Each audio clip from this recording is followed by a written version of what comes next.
இன்றைக்கி நம்ம iPhone 17 pro and 17 pro max பற்றி பார்க்கலாம். இப்போ நீங்கள் பார்த்துட்ருக்கிறது 17 ப்ரோ டீப் ப்ளூ. இந்த கலரில் பார்த்தீங்கன்னா ஸ்க்ராச்சஸ் கொஞ்சம் தெரியுது. நமக்கு வந்து இந்த time black colour iPhone pro இல்லை. இந்த ஸ்க்ராட்ச் கேட் இஷ்யூ பற்றி நிறைய யூசர்ஸ் சொல்லிகிட்டு இருக்கிறாங்க.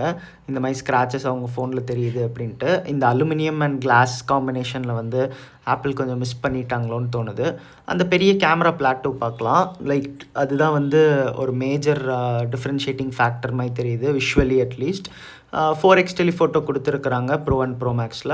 இப்போ நம்ம பார்க்குறது ப்ரோ மேக்ஸ். ஸோ இது வந்து அந்த காஸ்மிக் ஆரஞ்ச் கலர், ரொம்ப நல்ல பிரைட்டான ஒரு கலர். ஐஃபோன் ப்ரோவில் ஃபஸ்ட் டைம் இவ்வளோ பிரைட்டாக ஒரு கலர் கொடுக்குறாங்க. நேரில் பார்க்குறக்கு ஃபோட்டோஸோட கொஞ்சம் டிஃப்ரெண்ட்டாக தெரியுது.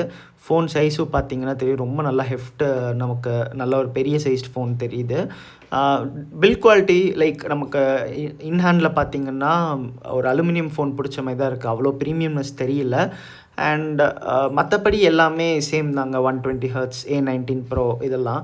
இப்போ நம்ம பார்க்குறது ஒயிட் கலர் ஐஃபோன் 17 ப்ரோ. இது வந்து இன்னும் கொஞ்சம் கிளாஸியாக தெரிஞ்சுது எனக்கு. ஏன்னா ஸ்க்ராச்சஸ் அவ்வளோ பெருசாக தெரியல, ரொம்ப ஒரு நியூட்ரல் கலருங்கிறனால அவ்வளோ லைக் ரொம்ப ஃப்ளாஷியாக இல்லைனாலும் ரொம்ப சட்டிலாக ரொம்ப கிளாஸியாக இருந்தது.